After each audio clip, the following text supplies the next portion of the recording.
We will now talk about the toccata in E minor by the 17th century South German composer Johann Pachelbel. The concepts in this piece are different because the piece itself is in perpetual motion,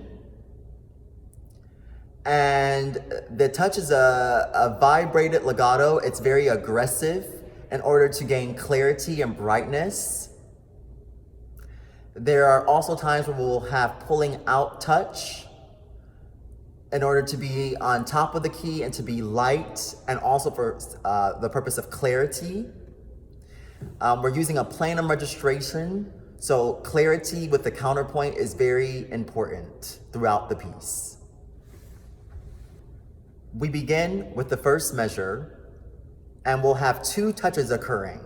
A heavy touch in the left hand, outlining the arpeggio of the E minor chord, and a light touch in the right hand. In the left hand, there's an impulse coming from the arm, and all the weight is going into the key.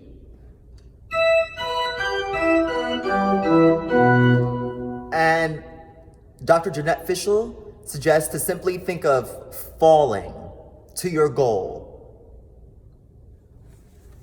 In the right hand, you have a lighter figure, also outlined in the E minor arpeggio, and it comes after the placement of the left hand note.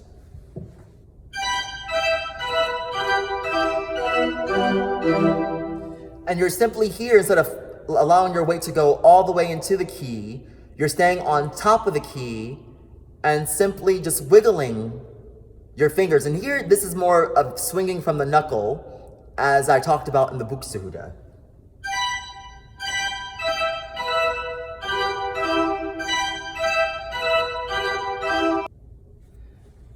Next, on the outer portions of the right hand, you have quarter notes.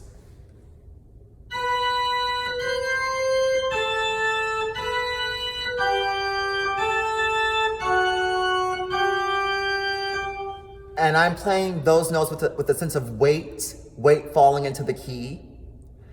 And then between the left hand and right hand, there's an inner figuration that's lighter and out of the key.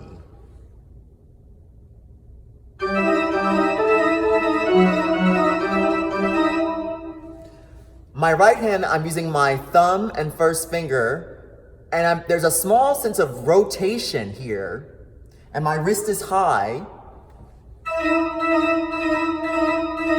The thumb is passing it off to the first finger. And here we want to give emphasis to the top note because that's the quarter note, the longer note value and the important line, versus the inner figurations.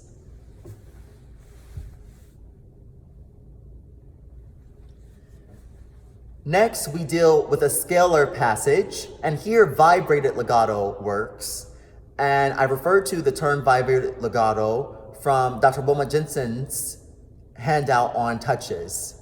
And there's again an impulse from the arm, but the wrist has to remain light. The wrist cannot be locked. It has to remain light, and there's a fluid motion.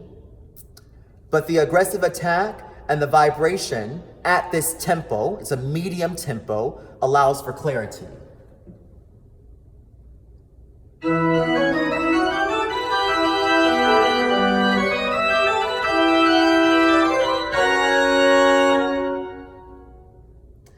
And again, I'm also thinking out of the key. I don't want to be in the key too long in order to allow for that sense of rise with the line.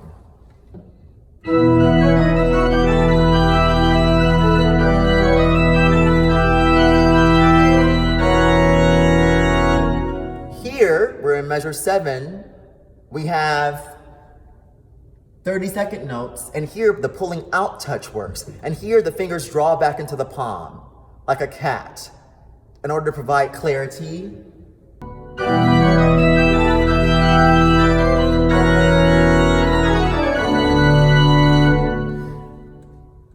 I think it's important to place the first note of that descending line just to get you a foundation from which you then go forward from.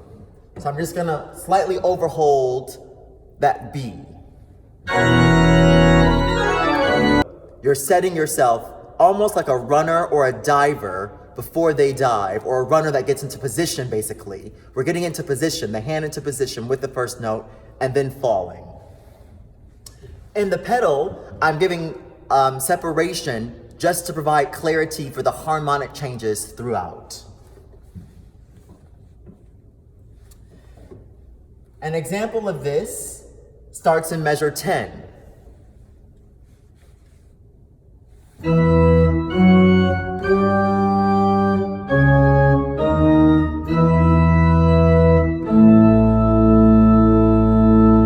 So there's a sense of weight and heaviness. We are going in consecutive motion, and the gaps are not too big, but there's a sense of weight and heaviness and clear separation for the purposes of clarifying the harmony.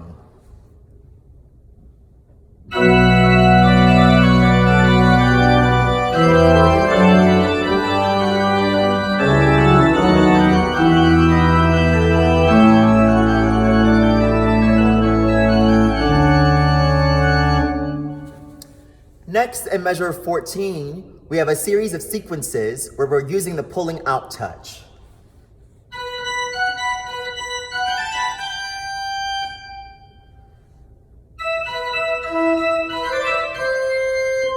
And I'm giving a bit of weight to that bottom note because it's the start, if you will, of that figure.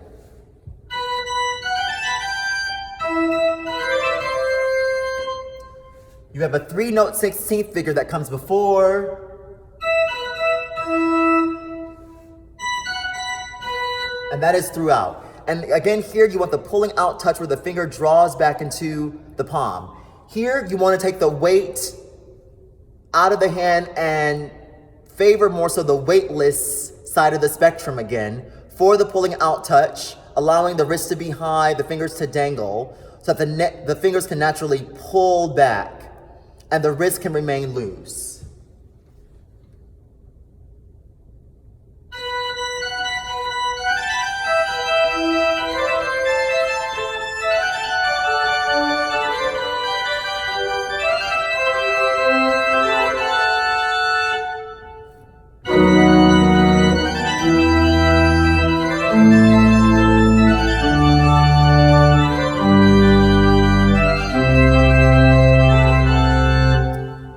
Also, at the start of that 30-second note passage, again, I'm giving a bit of emphasis on the first note before I go.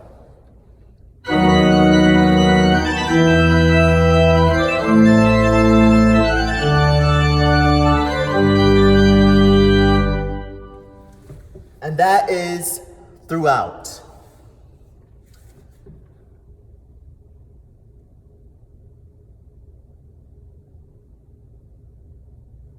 Now, towards the end of the piece, around measure 21, we get into the coda, if you will, and we have notes that are being held that are higher in register, and we still want a sense of clarity. So here, there might be a more sense of being stronger into the key, just to make certain notes louder, so that you can hear the counterpoint. Starting in measure 21.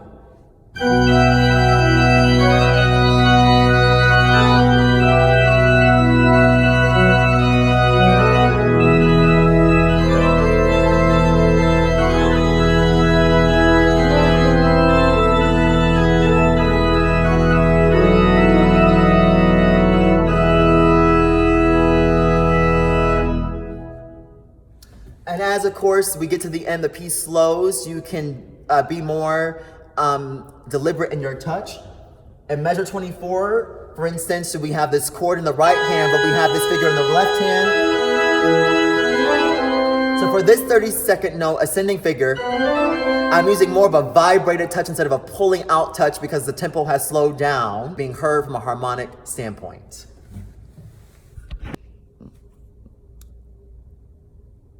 To review, in the toccata in E minor by Johann Pachelbel, using a vibrated legato can help provide clarity and the scalar passages, and using a pulling out touch helps with the faster note values. There's also times where you have two touches going on, such as in the beginning of the piece, with a weightier left hand and lighter right hand. Whenever you want a lighter touch, you take the weight out of the hand and you favor the weightless side of the spectrum, and allowing the wrist to be high and the fingers to draw back into the palm. Clarity of harmony and motives help to determine what sort of touch and the degree of weight you use.